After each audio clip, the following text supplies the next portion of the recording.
ጤና ይስጥልን የተወደዳችሁ የገበያ ሚዲያ ተከታታዮቻችን የካቲት 3 ቀን 2018 ዓ.ም ዕለታዊውን የምዕራፍ 2 የምሽት የዜና ዘገባችንን ይዘንላችሁ ቀርበናል። የተመረጡ ምጣኔ ሀብታዊ፣ ማህበራዊና ሌሎች አዳዲስ መረጃዎችን በዜና ዘገባችን ላይ ያካተናል። አብራችሁን እንድትቆዩ እንጋብዛችኋለን። በቅድሚያም አርዕስቶችን ኢትዮጵያ ለሱዳን የፈጥኖ ደራሽ ኃይል RSF ታጣቂዎች የስልጠና ካምፕ መገንባቷን የሮይተርስ የዜና ወኪል የዲፕሎማሲያዊ የደህንነትና የመንግስት ምንጮችን ጠቅሶ አስነብቧል።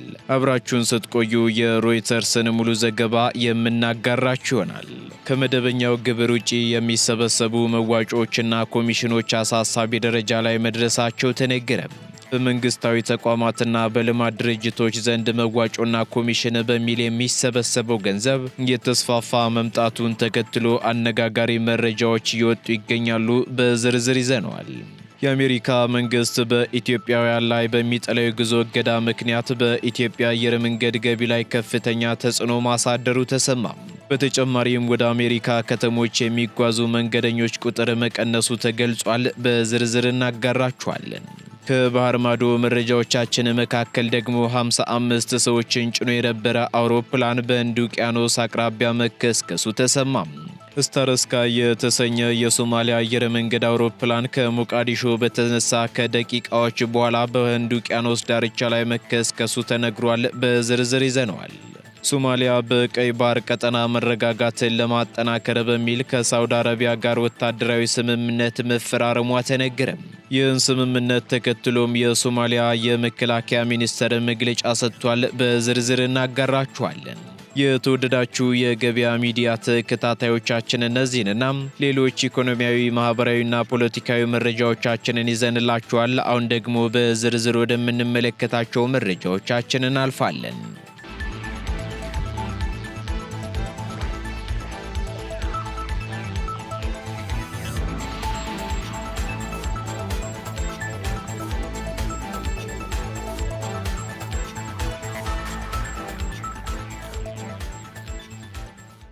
ከመደበኛ ግብር ውጪ የሚሰበሰቡ መዋጮዎችና ኮሚሽኖች ለሀገር ኢኮኖሚ ስጋት እየሆኑ መምጣታቸው ተገለጸ። በመንግስታዊ ተቋማትና በልማት ድርጅቶች ዘንድ መዋጮና ኮሚሽን ማሰባሰብ እየተስፋፋ መምጣቱ ለሀገር እድገትና ለዜጎች የፈጠራ አቅም ከፍተኛ እንቅፋት መሆኑን የፋይናንስ ባለሙያው ሙሼ ሰሙ ባወጡት አዲስ የትንታኔ ጽሑፍ አስጠንቅቀዋል። በዚህም ማንኛውም አዲስም ሆነ ነባር የመንግስት ተቋም ተጨባጭ ውጤት ሳያስመዘግብና እሴት ሳይፈጥር ዜጎች ካፈሩት ገቢ ላይ መዋጮ መሰብሰቡ ህገ መንግስታዊ መሰረትም ሆነ ኢኮኖሚያዊ ትርጉም የለውም ሲሉ አክለዋል። ይህን ተከትሎም በየጊዜው የሚወጡ መመሪያዎችና ደንቦች ነጋዴውም ሆነ ቋሚ ገቢ ያለው ማህበረሰብ የትርፍና ኪሳራ ስሌቱን በአግባቡ እንዳያውቅ እያደረጉት እንደሆነም ተመላክቷል። ይህ ደግሞ በዜጎች ዘንድ መሰላቸትና ምሬት እየፈጠረ ይገኛል ያሉት የፋይናንስ ባለሙያው መጀመሪያና መጨረሻ የሌለው የመዋጮና የኮሚሽን አሰባሰብ ለድርጅቶች መስፋፋትና ለፈጠራ ስራ መዋል የሚገባውን ጥሪት በማሟጠጥ የዜጎችን የማደግ ራዕይ እየጎዳው ነው ሲሉም ገልጸዋል። ስለሆነም የህዝብ ተወካዮች ምክር ቤትና መንግስት ይህንን ከግብር ውጭ የሚሰበሰቡ መዋጮዎችና ኮሚሽኖች ጉዳይ በጥብቅ ሊመረምሩትና ገደብም ሊያበጁለት እንደሚገባ አሳስበዋል። የፋይናንስ ባለሙያው አክለውም ሀገርን ከኢኮኖሚ ውድቀት መታደግ የሚቻለው እሴት በማጎልበት የስራ ዕድል በመፍጠርና ለዜጎች ሀብት ከለላ በመስጠት እንጂ ያለ ስራ መዋጮ በመሰብሰብ እንዳልሆነም አጽንኦት ሰጥተዋል።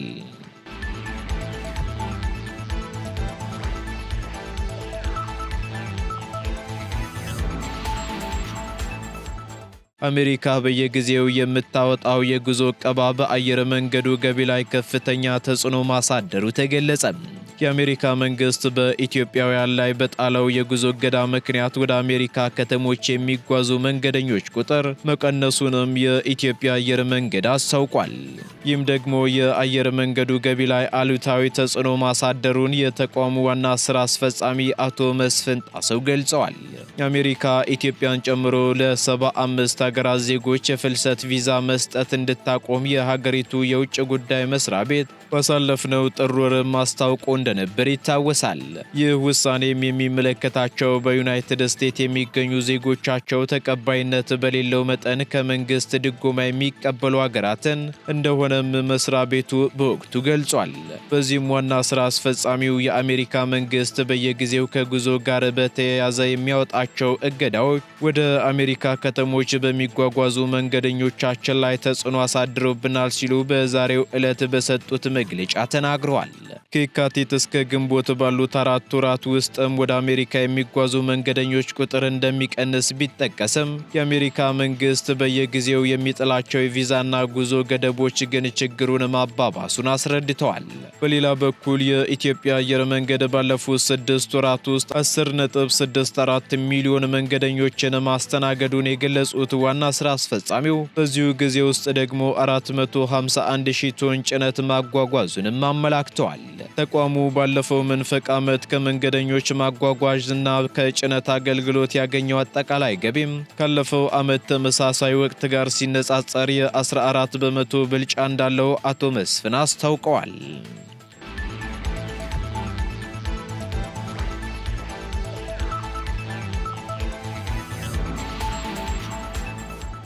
የአዲስ አበባ ከተማ ሰላምና ጸጥታ አስተዳደር ቢሮ በወቅታዊ የጸጥታ ጉዳዮች ላይ ተወያይቶ የተለያዩ አቅጣጫዎችን አስቀመጠ።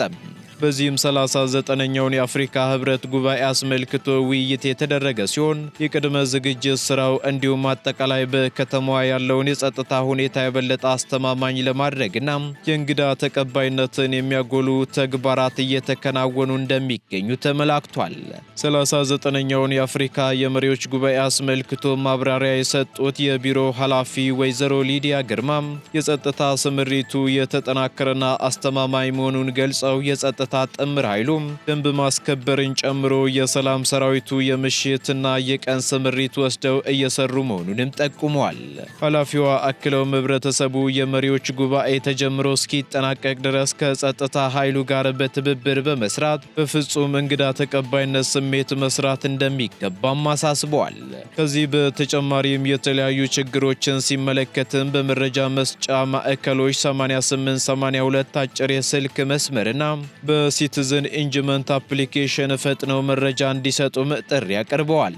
በሌላ በኩል የከተማዋን የጸጥታ ሁኔታ የሚያውኩ ድርጊቶችን በመከታተልም የእርምት እርምጃ እየተወሰደ መሆኑ የተገለጸ ሲሆን ሺሻ መጠቀሚያ ቤቶች በህገወጥ መንገድ ጫት የሚቃምባቸውና የወጣቱን ስነ ልቦና የሚጎዱ ማንኛውም ድርጊቶች የማስወገድ ስራ ተጠናክሮ እንደሚቀጥልም በውይይቱ ተነስቷል።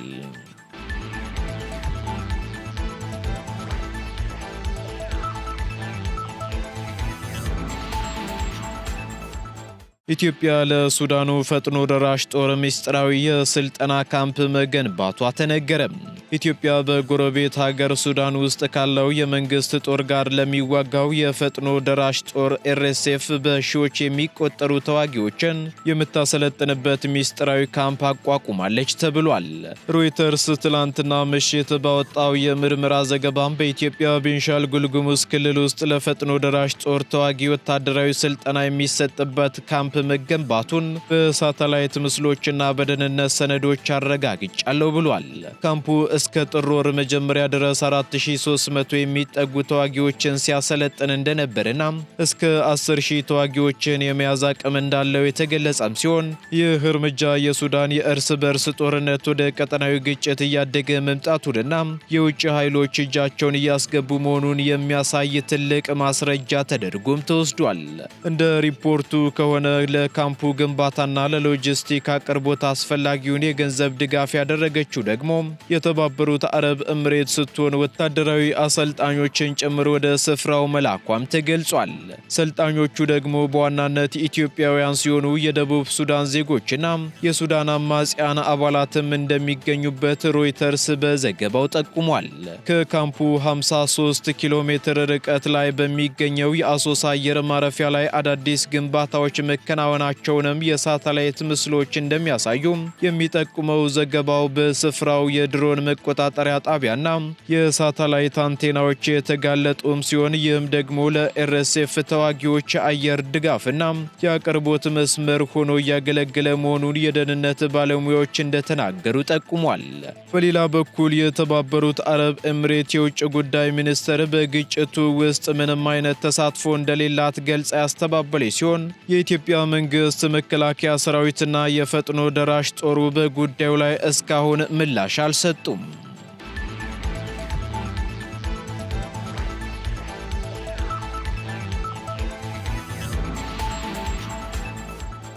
ቀጥለናል ውድ ተከታታዮቻችን። አሁን ደግሞ ከባህር ማዶ ያዝንላችሁ መረጃዎቻችን እንሸጋግራለን። ሶማሊያ በቀይ ባህር ቀጠና መረጋጋትን ለማጠናከር በሚል ከሳውዲ አረቢያ ጋር ወታደራዊ ስምምነት ተፈራረመች። እስራኤል በቅርቡ ለሶማሌላንድ የሀገርነት እውቅናን ከሰጠች በኋላ በርካታ ሀገራት ከጎኗ እንዲቆሙ ጥረት እያደረገች የምትገኘው ሶማሊያ ከሳውዲ አረቢያ ጋር የመግባቢያ ስምምነት ተፈራርማለች።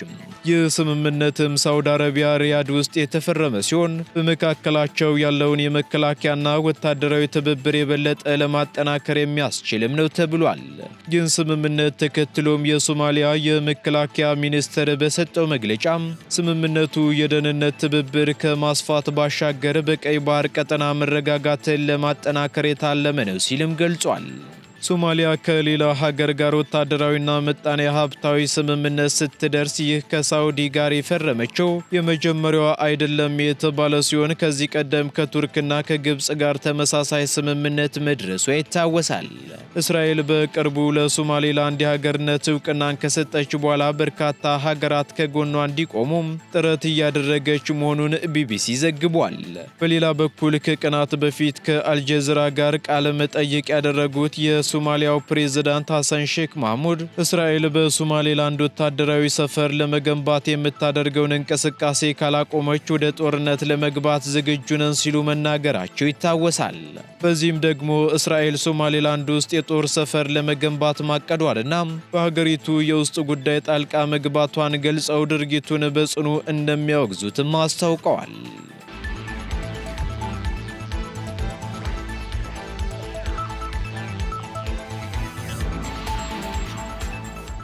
ቱርክ በሞሳድ ሰላይነት የተጠረጠሩ ግለሰቦችን አሰረች። ለእስራኤል የደህንነት ተቋም ሞሳድ በመሰለል የተጠረጠሩ 2 ግለሰቦች በቁጥጥር ስር ውለው እንዲቆዩ የቱርክ ፍርድ ቤት ትዕዛዝ አስተላልፏል። እንደ አውሮፓውያኑ አቆጣጠር ትላንት የካቲት 9 2026 በኢስታንቡል ፍርድ ቤት የቀረቡት እነዚህ ተጠርጣሪዎች ለፖለቲካና ወታደራዊ ስለላ ሲሉ የመንግስት ሚስጥሮችን በማውጣት ወንጀልም ተከሰዋል።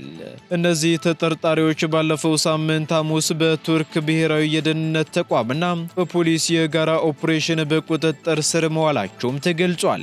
እንደ ደህንነት ምንጮች መረጃ ከሆነ ተጠርጣሪዎቹ በኢስታንቡል ከተማ ውስጥ ለረጅም ጊዜ ክትትል ሲደረግባቸው የቆየ ሲሆን ከ2013 ጀምሮ ከሞሳድ ጋር ግንኙነት እንደነበራቸውና የንግድ እንቅስቃሴን እንደ ሽፋን በመጠቀም መረጃዎችን ሲያስተላልፉ እንደነበርም ተነግሯል። በተለይም አንደኛው ተጠርጣሪ የማዕድን መሐንዲስ ሲሆን በተለያዩ የአውሮፓ ሀገራት ከሞሳድ ወኪሎች ጋር በሚስጥር ሲገናኝ መቆየቱም ተመላክቷል። በተጨማሪም ተጠርጣሪዎቹ የሰው አልባ አውሮፕላን አካላትን ለሽያጭ በማቅረብ ስም ወደ ዓለም አቀፍ የአቅርቦት ሰንሰለት ውስጥ ሰርጎ ለመግባት ማቀዳቸውም የተገለጸ ሲሆን ፍርድ ቤቱ ተጠርጣሪዎቹ ጉዳያቸው በዝርዝር እስኪታይ ድረስ በእስር ቤት እንዲቆዩም ወስኗል።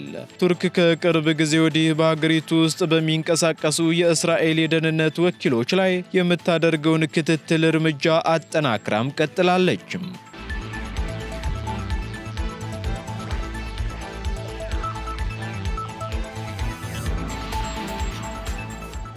55 ሰዎችን የጫነ አውሮፕላን ህንድ ውቅያኖስ ዳርቻ ላይ መከስከሱ ተገለጸ። የሶማሊያ አየር መንገድ ንብረት የሆነው ስታር ስካይ አውሮፕላን በዛሬው ዕለት ከሞቃዲሾ አየር ማረፊያ ለበረራ ከተነሳ ከጥቂት ደቂቃዎች በኋላ ህንድ ውቅያኖስ ዳርቻ ላይ መከስከሱ ተገልጿል። ወደ ጋልካዮ ከተማ ለመብረር የተነሳው ይህ አውሮፕላን ጉዞውን በጀመረ ጥቂት ሰከንዶች ውስጥ የቴክኒክ ብልሽት እንዳጋጠመው የታወቀ ሲሆን አብራሪው አውሮፕላኑን ወደ አየር ማረፊያው ለመመለስ ባደረገው ጥረትም አውሮፕላኑ ማኮብኮቢያውን ስቶ በህንድ ውቅያኖስ ዳርቻ ላይ ሊያርፍ ችሏል ተብሏል።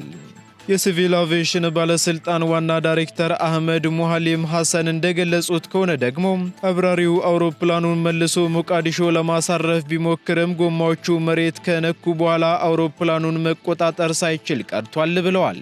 በዚህም ምክንያት አውሮፕላኑ ከማኮብኮቢያው ወጥቶ ወደ ውቅያኖሱ ዳርቻ የተንሸራተተ ቢሆንም በአውሮፕላኑ ውስጥ የነበሩ ሁሉም ተሳፋሪዎችና የበረራ አባላት መትረፋቸውን የሶማሊያ ሲቪል አቪዬሽን ባለስልጣን አስታውቋል። አደጋው እንደደረሰም የድንገተኛ አደጋ ጊዜ ሰራተኞች በፍጥነት ወደ ስፍራው በማቅናትም በአውሮፕላኑ ውስጥ የነበሩ 55 የሚጠጉ ሰዎችን በሰላም ማስወጣት መቻላቸውን የገለጸው ባለስልጣኑ የአደጋውን ትክክለኛ መንስኤ ለማወቅም ምርመራ መጀመሩ ተገልጿል።